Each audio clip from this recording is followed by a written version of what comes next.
Welcome to Sinister Serials, where shadows whisper and every tale chills to the bone. Beneath the veneer of suburban tranquility, shadows whisper tales of intrigue and deception. In Rosewood Falls, every rose has its thorn, and every secret garden hides a darker truth. Betty Monroe, a woman of intellect and ambition, finds herself ensnared in a web much larger than her own desires. The garden circle, a facade of community benevolence, masking the machinations of power and control. Doris Fletcher, caught in the storm of change, dares to question the foundations of her seemingly idyllic life. As the veil lifts, friendships fray, alliances are tested, and the heart of Rosewood Falls is laid bare. Join us on Twisted Tuesdays, where Suburban Secrets unfolds the eerie tales lurking behind closed doors and manicured lawns. Chapter 14. Muted sunlight filtered through the dust-streaked window, casting long shadows across Doris's art studio. The silence was punctuated by the rhythmic scrape of charcoal on paper as Doris hunched over her easel, her green eyes intense with concentration. A charcoal portrait stared back at her, its stark lines mirroring her own anguish. The bold, desperate strokes reflected the mounting internal pressure that threatened to consume her. Doris's short auburn hair fell into her eyes as she worked, but she paid it no heed. Her focus was solely on the artwork before her, a manifestation of the fear and isolation that had become her constant companions. The studio, once a sanctuary filled with vibrant colors and joyous experimentation, now felt like a fortress against the outside world, a world that had become increasingly alien and threatening. The smell of charcoal and linseed oil permeated the air, mingling with the faint scent of dust that had accumulated on the shelves lining the walls. Doris's fingers were smudged with black, the rough texture of the paper beneath her fingertips, a familiar comfort. Yet even as she lost herself in the act of creation, the distant, muffled sounds of everyday life outside her sanctuary served as a reminder of her isolation. As Doris worked, the shadow of her husband George lurked at the edges of her consciousness. His presence, though not physical, was a source of dread that she desperately sought to exorcise through her art. Each stroke of the charcoal was an attempt to purge the fear that had taken root in her heart, a fear born of the realization that her marriage was not the haven she had once believed it to be. The portrait before her was a testament to that fear, a raw and unfiltered expression of the turmoil that raged within her. The eyes of the figure stared back at her, hollow and haunted, a reflection of her own soul. Doris's hand moved frantically across the paper, her movements a mix of desperate energy and tense stillness. It was as if she were trying to outrun the darkness that threatened to engulf her, even as she knew it was a futile endeavor. Suddenly, a muffled sob escaped her throat, shattering the silence of the studio. Doris's hand stilled, the charcoal falling from her grip and rolling across the floor. The sound of her own anguish was startling, a reminder that her pain was not just about isolation, but about the rising fear for her safety and the potential for drastic consequences if she didn't act. Doris's mind raced as she stared at the portrait before her, the lines blurring through her tears. The pressure of her situation was bubbling to the surface, forcing her to confront the unsustainable nature of her path. If she continued in this direction, where would it lead? The question hung heavy in the air, a terrifying specter that demanded an answer. With a shaky breath, Doris forced herself to move. She abandoned the artwork, leaving it unfinished on the easel, and crossed to the window. The street below was deceptively normal, a facade of suburban tranquility that belied the darkness lurking beneath the surface. Doris gazed down at the manicured lawns and picket fences, her eyes hardening with a newfound determination. It was no longer about simply enduring the suffocating confines of her life, but about finding a way to change her circumstances, no matter the cost. The realization was a chilling one, a quiet acceptance that her path forward would be fraught with danger and uncertainty. Yet even as fear coiled in her gut, Doris knew that there was no turning back. She had spent too long hiding in the shadows, too long pretending that everything was fine when her world was crumbling around her. The artwork that surrounded her was a testament to that. a chronicle of her descent into despair. But now, as she stood at the window, Doris felt a shift within herself, a stirring of something dark and primal that had lain dormant for far too long. With meticulous care, Doris began to clean her workspace, her movements precise and calculated. She gathered the scattered charcoal, wiping away the smudges from her fingers with a cloth. The unfinished portrait stared back at her, its eyes seeming to follow her every move.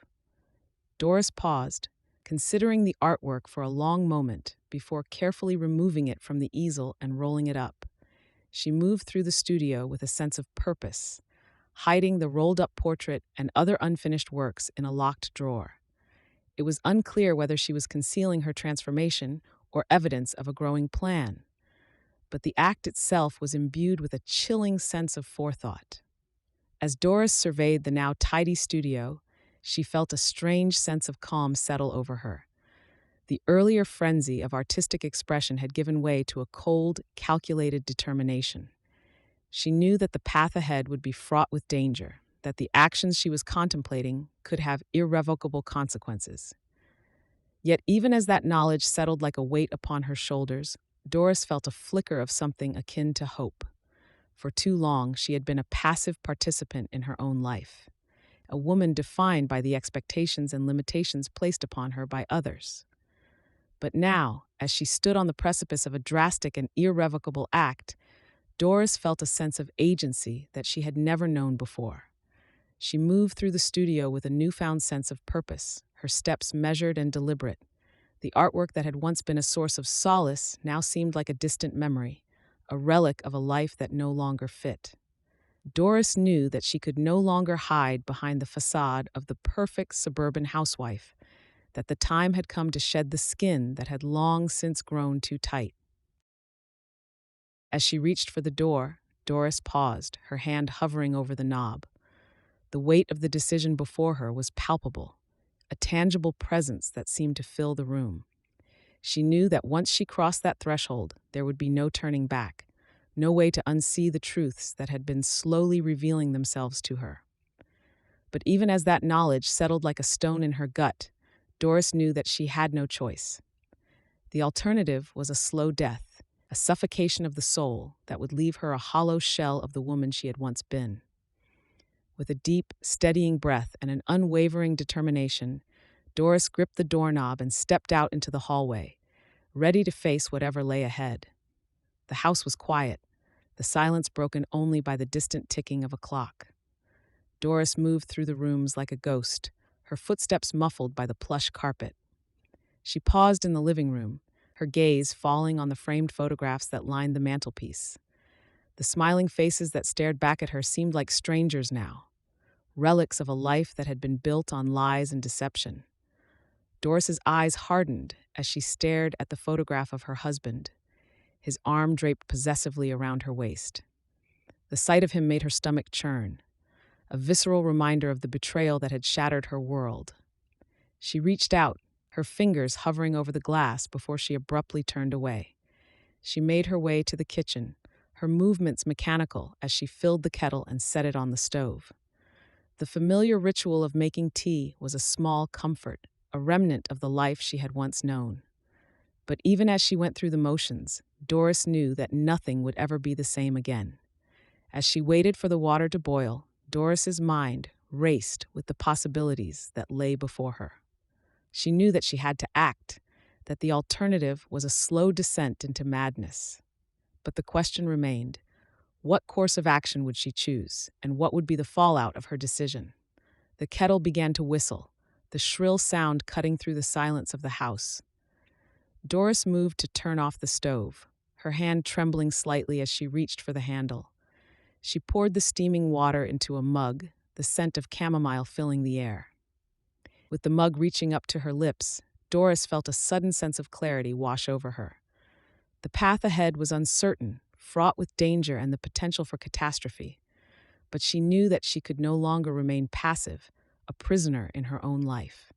She set the mug down on the counter, her jaw clenched with determination. The time for contemplation was over. Now was the time for action, for taking control of her own destiny. Doris knew that the road ahead would be a treacherous one, that she would have to confront the darkest parts of herself in order to emerge on the other side. But even as that knowledge settled like a weight upon her shoulders, Doris felt a flicker of something akin to hope.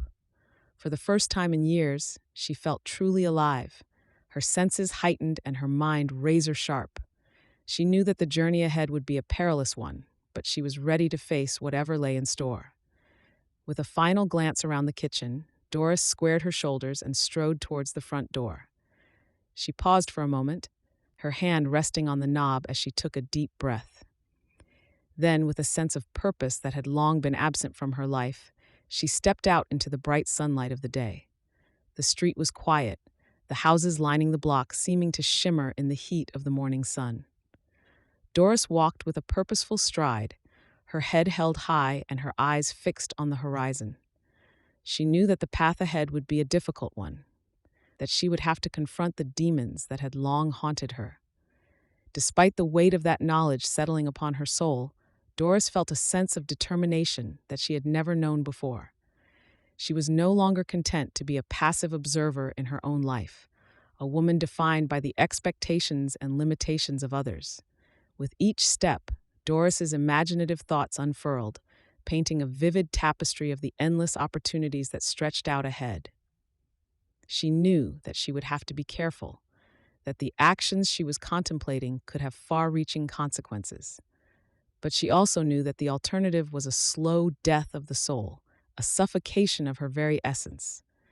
Inspired by a newfound sense of purpose that had eluded her in the past, Doris embarked on a self-designed odyssey. She knew that the road ahead would be fraught with danger and uncertainty, that she would have to confront the darkest parts of herself in order to emerge on the other side. But even as that knowledge settled like a weight upon her shoulders, Doris felt a flicker of something akin to hope. For the first time in years, she felt truly alive, her senses heightened and her mind razor sharp. She knew that the journey ahead would be a perilous one, but she was ready to face whatever lay in store. As she walked, the houses of the neighborhood seemed to blur together, a sea of sameness that threatened to swallow her whole. But Doris knew that beneath the veneer of perfection lay a darkness that she could no longer ignore. She thought of the artwork that had consumed her for so long, the desperate attempts to exorcise the demons that had long haunted her. But now, as she walked with a newfound sense of purpose, Doris knew that her true calling lay elsewhere. She thought of the women she had met through her book club, the ones who had shared their own stories of struggle and despair. Doris knew that she was not alone in her pain, that there were others who had been forced to confront the same darkness that now threatened to consume her. Doris resolved to fight back against the forces that had long held her captive. She knew that the road ahead would be a difficult one, that she would have to confront the very foundations of the life she had built. As she walked, the sun beat down upon her, the heat of the day seeming to sear her skin. But Doris paid it no heed, her mind focused solely on the path ahead. She knew that the journey would be a long one, that there would be obstacles and setbacks along the way. Doris also knew that she was no longer alone, that there were others who shared her struggles and her dreams. And so, with a sense of purpose that had long been absent from her life, Doris set out to forge a new path, one that would lead her towards a future of her own making. The road ahead was uncertain, fraught with danger and the potential for catastrophe. But Doris knew that she could no longer remain passive, a prisoner in her own life. She had to act, to take control of her own destiny, and fight back against the forces that had long held her captive. With each step she took, the world around her slowly faded into oblivion, the houses and streets fading into the distance. Doris knew that she was on the precipice of something greater, a journey that would test her in ways she had never been tested before. But even as that knowledge settled like a weight upon her shoulders, Doris felt a flicker of something akin to hope. For the first time in years, she felt truly alive, her senses heightened and her mind razor sharp. As she approached her home, Doris could feel the shift in the atmosphere, the once welcoming facade now a mask for the turmoil that lay within. She paused at the threshold, her hand resting on the doorknob, steeling herself for the confrontation that awaited her. With a deep breath, she pushed open the door and stepped inside, ready to face the demons that had haunted her for far too long. Doris's footsteps echoed through the silent house as she entered the living room, her green eyes scanning the shadows that pooled in the corners. The once familiar space felt alien, the very air seeming to vibrate with a palpable tension. She moved with a deliberate slowness, each step measured and controlled, belying the fury that coursed through her veins like molten lava. Her husband, George, sat in his armchair, his posture deceptively relaxed as he flipped through the pages of a newspaper. The rustling of the pages was the only sound, a jarring contrast to the storm that brewed within Doris. She stood before him, her arms crossed, her gaze unwavering as she studied the man she had once trusted with her heart. I know where you were last night. Doris said, her voice flat and laced with venom. The mask of the dutiful wife had shattered, replaced by a chilling coldness that seeped into the very marrow of her bones. George looked up, his brow furrowed in a mockery of confusion. What are you talking about, Doris? I was working late at the office, as I told you. The lie fell from his lips with practiced ease, but Doris saw through the facade. The fury that had been simmering beneath the surface erupted, a volcanic rage that threatened to consume her. She stepped closer, her eyes narrowing as she met his gaze. Don't lie to me, George. I saw you with her. I followed you to that motel on the outskirts of town. You were with your secretary, weren't you? Doris's voice was a razor's edge, each word carefully enunciated, designed to cut through the web of deceit that surrounded them. George's eyes widened, a flicker of surprise quickly masked by indignation. You're being ridiculous, Doris. I would never cheat on you. You're imagining things, just like you always do. You're letting your paranoia get the best of you. The words were a slap in the face, a cruel twist of the knife that he had been slowly driving into her heart. Doris felt the familiar sting of self-doubt, the insidious whispers that had haunted her for so long.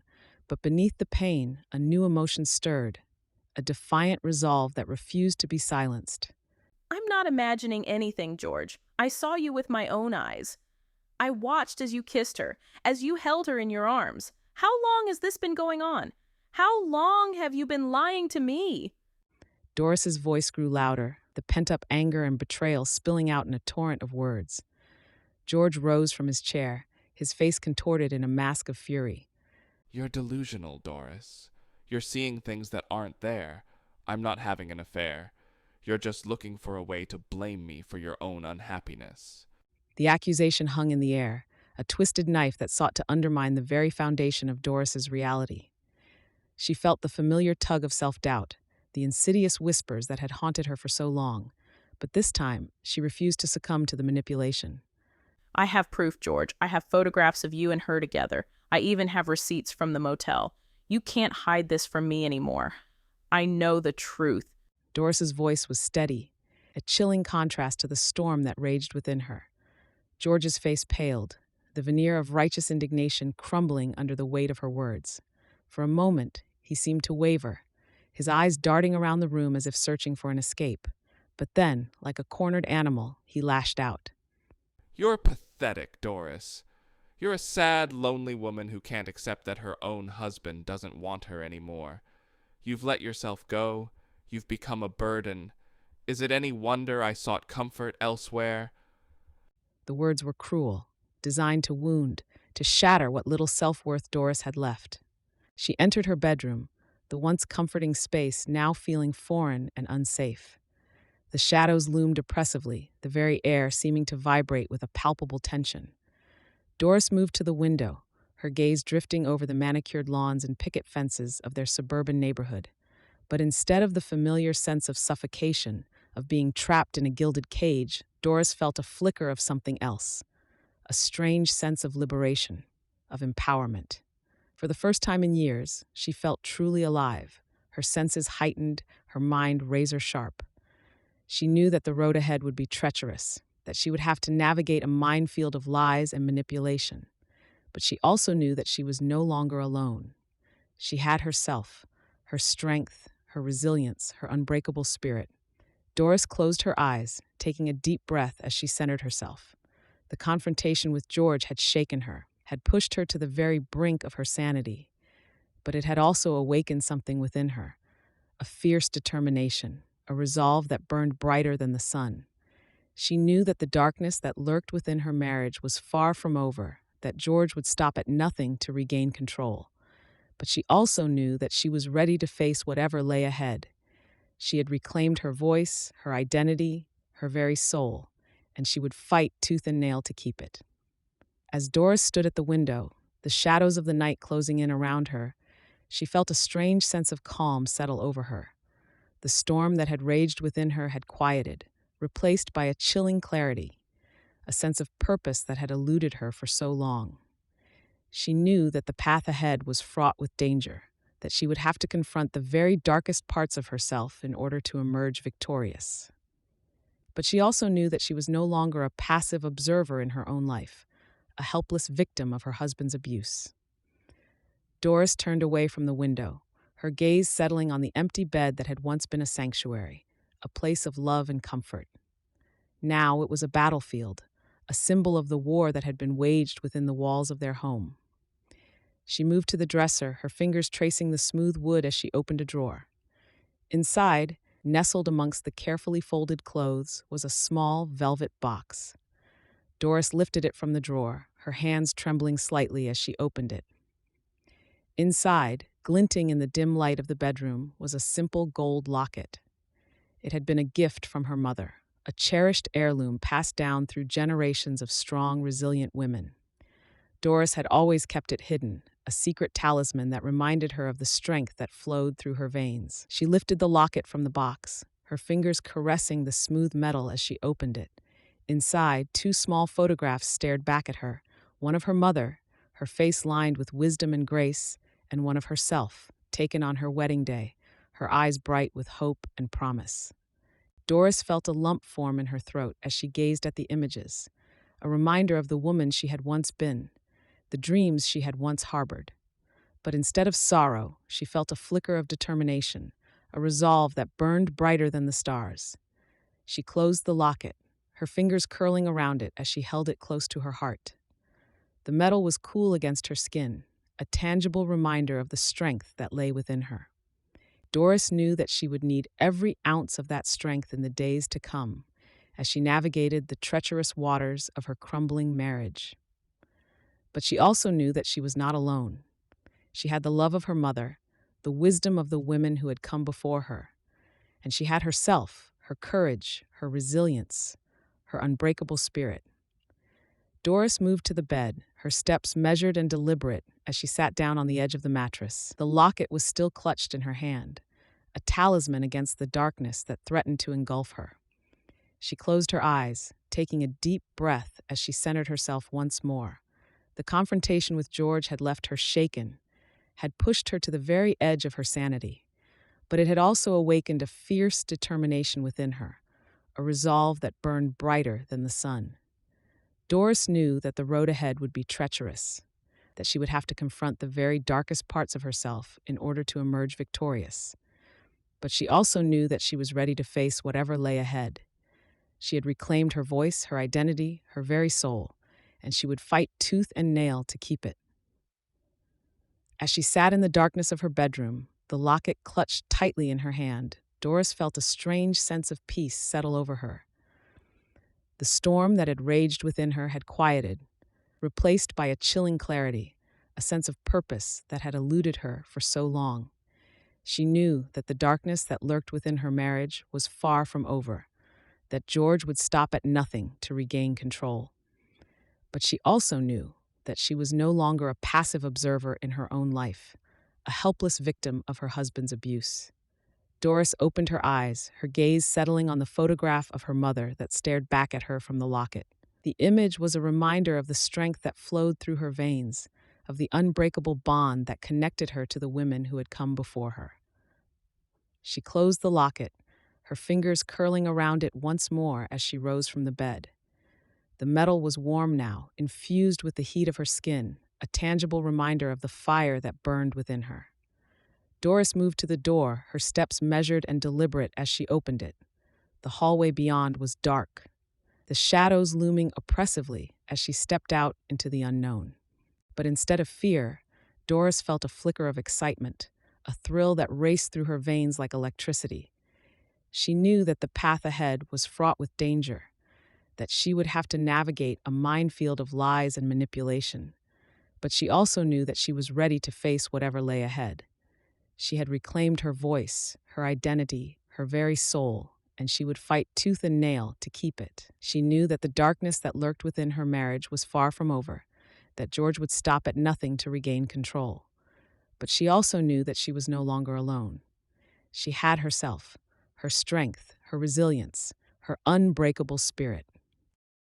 Chapter 15. The scent of old roses, once comforting, now hung heavy and suffocating as Betty stepped through Evelyn Hart's pristine garden. The mid-afternoon sun cast dappled shadows across the ornate landscape, creating sharp contrasts that mirrored the conflicting emotions swirling within Betty's mind. She had come here seeking unwavering proof to expose the truth, to end this fight once and for all. Yet, as she walked among the too perfect blooms, a sliver of doubt cut through her resolve. Was she truly on the verge of destroying a town icon based on shaky theories? The thought made her steps falter, uncertainty creeping into her determined stride. Betty's heart raced, the pace of her thoughts almost frantic as she grappled with the gravity of her actions. The garden's eerie silence, despite being nestled within the expansive grounds of Evelyn's mansion, only amplified her unease. But then, beneath a rosebush, half hidden by glossy leaves, Betty spotted a glint of weathered metal. Curiosity overtook her hesitation, and she crouched down for a closer look. It was a tarnished locket, an ornate E engraved on its surface. The locket felt uniquely tied to Evelyn and her history, not just a random clue carelessly discarded. Betty's heart thudded against her ribcage as she reached out to grasp the locket, dirt clinging to her trembling fingers. This could be nothing, a mere coincidence. And yet it felt undeniably significant. The intricately crafted piece hinted at hidden depths to Evelyn's character, depths that Betty had only begun to glimpse. As she held the locket in her palm, a surge of adrenaline coursed through Betty's veins, a potent mix of fear and determination. The physical act of taking the locket felt like a point of no return, a small but pivotal decision that would shape the course of her investigation. No more questioning, no more doubts. It was time for a confrontation. Betty rose to her feet, pocketing the locket, its coolness a stark contrast against her burning resolve. An immediate sense of purpose filled her, chasing away the lingering whispers of uncertainty. But as she strode towards Evelyn's imposing mansion, a prickling unease followed in her wake. Evelyn Hart was not a woman to be easily caught off guard. With the locket now in her possession, the stakes had risen from mere investigation to outright accusation. Betty's reputation hung in the balance, pitted against the influence of a powerful woman should she fail to prove her case. The thought sent a shiver down her spine, but she refused to let it deter her. As she approached the grand entrance, Betty couldn't help but wonder if all of her research, what she witnessed, and even the locket, would truly be the damning proof she imagined. Would it unravel the tangled web of secrets that surrounded the garden circle, or would it lead her down a path of even greater danger? With one last glance at the eerily perfect garden, Betty squared her shoulders and marched towards the house, ready for the battle ahead. The locket felt like more than just an object now. It was a symbol of her unwavering commitment to the truth, no matter the cost. Inside the mansion, the air was thick with a cloying scent of roses and old wealth. Sunlight filtered through large bay windows, casting long shadows across polished wooden floors. Betty walked through vaulted hallways lined with ornate oil paintings depicting Evelyn's prominent ancestors. Their eyes seemed to follow her every step, judging her intrusion into their hallowed domain. As she made her way deeper into the heart of the manor, trepidation gnawed at Betty's nerves. She had spent countless hours planning for this confrontation, going over every possible scenario in her head. But now that she was here, doubt crept in once again. Was she truly prepared to face the formidable Evelyn Hart on her own turf? Betty rounded a corner and found herself standing before a pair of heavy mahogany doors. The scent of roses intensified here, a cloying sweetness that threatened to suffocate her. She took a steadying breath and raised her hand to knock, but before she could make contact, the doors swung open, revealing the opulent interior of Evelyn's study. Evelyn Hart's pristine study, once a symbol of small-town elegance, now felt like a stage set for an unsettling performance. The fading light of the late afternoon filtered through heavy drapes, casting unsettling patterns of shadow and half-light across the lavish furnishings. Betty stood in the center of the room, her heart still racing from the confrontation in Evelyn's study. She wanted just one crack in Evelyn's facade, one moment of genuine emotion that would reveal the manipulative heart beneath the polished exterior. The memory of the ritual haunted her, the chanting, the unnatural fervor in Evelyn's eyes. Was that the real Evelyn? The thought added a layer of fear beneath Betty's determination. The grandfather clock in the corner ticked loudly, each chime feeling like a hammer blow against Betty's resolve. Evelyn's perfume hung heavy in the air, a sickly sweet scent that seemed to permeate every corner of the room. There, seated behind a grand oak desk, was Evelyn Hart herself. The older woman looked up from a stack of papers, her piercing blue eyes locking onto Betty's with a mixture of surprise and curiosity. "Betty, dear," Evelyn said, her voice dripping with false concern. "what brings you here so unexpectedly? Is everything all right?" Evelyn's feigned ignorance was a practiced mask, replacing any genuine surprise with a carefully crafted display of worry. She cast Betty as the intruder, the one disrupting the order and civility of her home. "I think you know why I'm here, Evelyn," Betty replied, her voice steady despite the fear that coursed through her veins. Evelyn's lips curved into a smile, but it didn't reach her eyes. "I'm afraid I don't, my dear. Perhaps you could enlighten me." There was a chilling precision to Evelyn's words, each one chosen to subtly undermine Betty's confidence. But Betty refused to be swayed by the older woman's manipulation. "I know about the ritual, Evelyn," Betty said, her voice barely above a whisper. "I saw what you and your followers were doing beneath the oak tree." For a moment, Evelyn's composure faltered. Her eyes widened and her lips parted in surprise, but then just as quickly, the mask slipped back into place. "I'm not sure what you think you saw, Betty," Evelyn said, her voice silk and honey. "but I can assure you there's a perfectly reasonable explanation for everything." Betty shook her head, a mirthless laugh escaping her lips. "Reasonable? There's nothing reasonable about what I witnessed, Evelyn. The chanting, the fervor in your eyes, it was unnatural." Evelyn's gaze sharpened, and she took a step closer to Betty. "Be careful, my dear. You're meddling in forces beyond your understanding, opening doors best left closed." The taunting reference to the ritual sent a shiver down Betty's spine. She realized that Evelyn didn't just preside over some theatrical display. Those words had power. But Betty refused to cower in the face of Evelyn's veiled threats. She reached into her pocket and withdrew the tarnished locket, holding it out for Evelyn to see. Grime still clung to the intricate engraving, a testament to its long burial in Evelyn's pristine garden.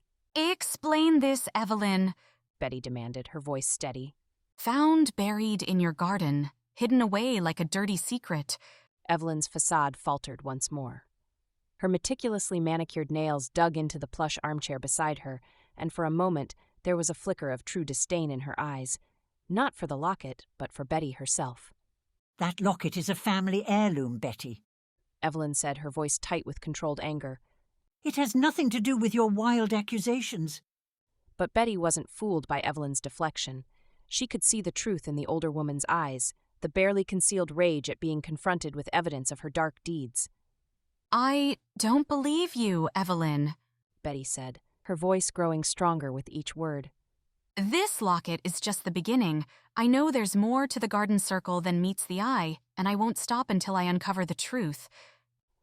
Evelyn's lips twisted into a cruel smile, and she leaned in close to Betty, her perfume cloying and overwhelming. "Oh, Betty, you have no idea what you're getting yourself into. The garden circle is more than just a social club. We have a vast network, an unseen power that wields influence far beyond the borders of this small town."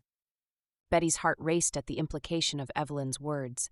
She had always suspected that the garden circle's reach extended beyond Rosewood Falls, but to hear it confirmed sent a chill through her veins. "Are you threatening me, Evelyn?" Betty asked, her voice barely above a whisper. Evelyn laughed, a harsh, grating sound that echoed through the living room. "Not at all, my dear. I'm simply trying to make you understand the gravity of the situation you've stumbled into. The garden circle is not to be trifled with, and those who cross us rarely fare well in the end. Betty's hand clenched around the locket, the metal cold and unyielding against her skin. She knew that Evelyn was trying to intimidate her, to make her doubt her own convictions. But Betty refused to be cowed by the older woman's threats. I won't be silenced, Evelyn, she said, her voice steady and resolute. I've seen too much, uncovered too many secrets to turn back now. The people of Rosewood Falls deserve to know the truth about the Garden Circle, and I intend to give it to them. Evelyn's eyes narrowed, and for a moment Betty thought she saw a flicker of something inhuman in their depths, a darkness that seemed to swallow the light. But then it was gone, replaced by a cold, calculating smile. You're playing a dangerous game, Betty, Evelyn said, her voice like silk and venom. One that you're ill-equipped to win. The Garden Circle has powers beyond your wildest imaginings, and we won't hesitate to use them to protect our interests. Betty's heart hammered in her chest, but she refused to let her fear show on her face. She had come too far, risked too much to back down now. I'm not afraid of you, Evelyn, she said, her voice barely above a whisper. Or of the Garden Circle. I'll fight you with every breath in my body until the truth is revealed and justice is served. Evelyn's smile widened, and she took a step back, her hands folded primly in front of her. We shall see, my dear. We shall see. She looked down at the locket, its tarnished surface glinting dully in the fading light. It was a tangible reminder of the secrets she had uncovered, the dark underbelly of Rosewood Falls that Evelyn and her ilk had worked so hard to conceal. Framed photographs of Rosewood Falls' most influential figures crowded Evelyn Hart's study, their eyes seemingly judging Betty from the past. Night had fallen, and a single desk lamp cast a small pool of light amidst oppressive shadows. The atmosphere was heavy with the weight of power and old secrets. Betty's heart raced as she stood before Evelyn. The evidence of the Garden Circle's misdeeds spread out on the desk between them. She wanted to shatter Evelyn's illusions of power, to expose the monstrous heart that beat beneath the veneer of charity and refinement. But even as righteousness fueled her determination, a lingering, almost primal fear crept along Betty's spine. What might she unleash by pushing Evelyn too far? The scent of old leather and paper hung heavy in the air, mingling with the faint traces of Evelyn's perfume. Outside, a shutter banged in the rising wind, a harsh counterpoint to the controlled environment of the study. Betty's hands trembled, but she refused to back down. I've seen too much, uncovered too many secrets to turn back now. The people of Rosewood Falls deserve to know the truth about the Garden Circle, and I intend to give it to them. Evelyn leaned forward, her eyes glinting in the lamplight. The circle is Rosewood Falls, child. We guide it, protect it, and we will deal with threats to this harmony. It was less a boast, more an unwavering statement of fact.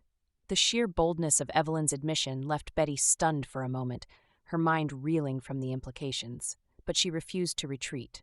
You think you're above human law, above morality itself. Betty's voice gained a sharp, mocking edge. What were you chanting under that tree, Evelyn?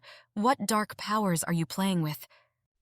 Something flickered within Evelyn's eyes, a flash of something inhuman that sent a chill through Betty's veins. The room seemed to grow colder, the shadows deepening around them. Evelyn rose from her chair, her sudden movement predatory. You speak of things you cannot possibly understand, child. The forces we serve are older than history, and the sacrifices we make are necessary for the greater good. Betty's heart pounded in her chest as she realized the true scale of the threat she faced. This wasn't just about a corrupt town council or a secret society. The Garden Circle, Evelyn, and the ritual were linked to something far more sinister, something cosmic in its implications. A distant rumbling sound broke the tense silence, causing Betty to flinch. Was it thunder? Or something else, stirred by their confrontation? As the confrontations between Betty and her adversary intensified, the heavy weight of silence seemed to press down upon them like an oppressive blanket. Suddenly, the air was shattered by a distant, low-pitched rumbling sound that reverberated through the space. Its ominous presence cut through the already thick tension with a chilling effect. causing Betty's body to flinch involuntarily. Uncertainty filled her mind as she tried to decipher the origin of the sound. Was it the deep, ominous roll of thunder heralding an approaching storm? Or was it something else, a different entity aroused by the confrontation between her and Evelyn? The sound seemed to echo from afar, growing louder with each passing moment. It was as if the earth itself was resonating with the intensity of their conflict, a physical manifestation of the emotional turmoil unfolding between them. Betty's thoughts raced, trying to assign a logical explanation to the phenomenon, but her attempts were futile. It was as if a force beyond their comprehension was interjecting itself into their encounter, adding an additional layer of mystery and danger. It was a reminder that the world held secrets and forces that were beyond her understanding, and that even in the most mundane of circumstances, the unexpected could unfold, altering the course of events in ways that defied reason. Betty backed away from the desk, her eyes never leaving Evelyn's face. The older woman seemed to loom larger in the shadows, her presence filling the room with a suffocating intensity. You have no idea what you've unleashed, Betty Monroe, Evelyn said, her voice barely above a whisper. The forces we serve do not take kindly to interference. Betty's instincts screamed at her to run, to flee this place and never look back. But she stood her ground, even as fear threatened to overwhelm her. I won't let you continue to corrupt this town, Evelyn, she said, her voice trembling but resolute. I'll expose the truth, no matter the cost. Evelyn's laughter was a harsh, grating sound that echoed through the study. You foolish girl! You think you can stand against the power of the Garden Circle? Against the ancient entities we serve? The rumbling intensified and the lamplight flickered, casting eerie shadows across Evelyn's face. For a moment, Betty thought she saw something monstrous in the older woman's features, a glimpse of the true evil that lurked beneath the surface. In the suffocating confines of the study, Betty's nerves frayed like delicate threads. The oppressive atmosphere clawed at her, demanding conformity and submission. The weight of Evelyn's relentless scrutiny bore down on her, a suffocating cloak of judgment and control. Unable to endure the ceaseless torment, Betty's instincts took over. With a sudden surge of resolve, she spun on her heel and fled, her heart pounding a frantic tattoo in her ears. As she raced through the darkened corridors of the mansion, Betty could feel Evelyn's malevolent gaze burning into her back. It was a palpable presence, a ghostly specter that pursued her with unrelenting determination. Shadows danced along the walls, contorting into grotesque shapes that mirrored the turmoil within her mind. With each echoing footstep, Betty's fear escalated, propelling her onward in a desperate bid for escape. Her mind raced, conjuring up terrifying scenarios of what Evelyn might do if she caught her. The thought of facing her wrath sent shivers down her spine. Betty knew she had to get away, to break free from the clutches of this suffocating existence.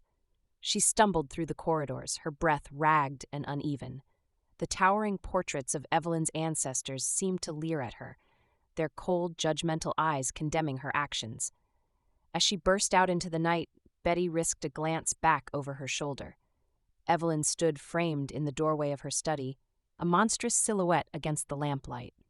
The sight sent a fresh wave of terror coursing through Betty's veins, and she stumbled to her car, fumbling with the keys in her shaking hands. Betty gasped for air, her lungs burning with exertion. The fresh night air enveloped her, offering a brief respite from the oppressive atmosphere within. She stood there for a moment, catching her breath and trying to steady her racing heart. The darkness seemed to swallow her whole, providing a temporary sanctuary from the horrors she left behind. The rumbling grew louder, and Betty's car lights flickered as she sped away from the mansion, her mind reeling from the confrontation. She had failed to break Evelyn, to shatter the illusion of power that surrounded the Garden Circle. But now she understood the true threat level posed by the society and the otherworldly forces they served. As she raced through the darkened streets of Rosewood Falls, Betty knew that her battle had only just begun. The Garden Circle would stop at nothing to protect their secrets, to maintain their grip on the town, and with the hint of supernatural forces at play, the stakes had risen to a terrifying new level. But even as fear threatened to overwhelm her, Betty felt a grim determination rising within her chest. She would not rest until the truth was exposed, until the people of Rosewood Falls were free from the insidious influence of the Garden Circle. Welcome to Sinister Serials, where shadows whisper and every tale chills to the bone. Join us on Macabre Monday for gothic tales shrouded in mist and mystery. Twisted Tuesday will unravel your mind with psychological thrillers that blur the line between reality and madness. On Weird Wednesday, cosmic horrors from beyond the stars will haunt your dreams. Thriller Thursday brings tales of survival, where every shadow could be your last. Fantasy Friday weaves stories of ancient magic and mythical beasts. Sci-Fi Saturday launches you into dark futures and alien terrors.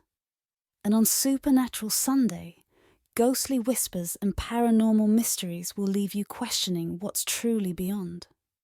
Step into the darkness with us. The stories are just beginning.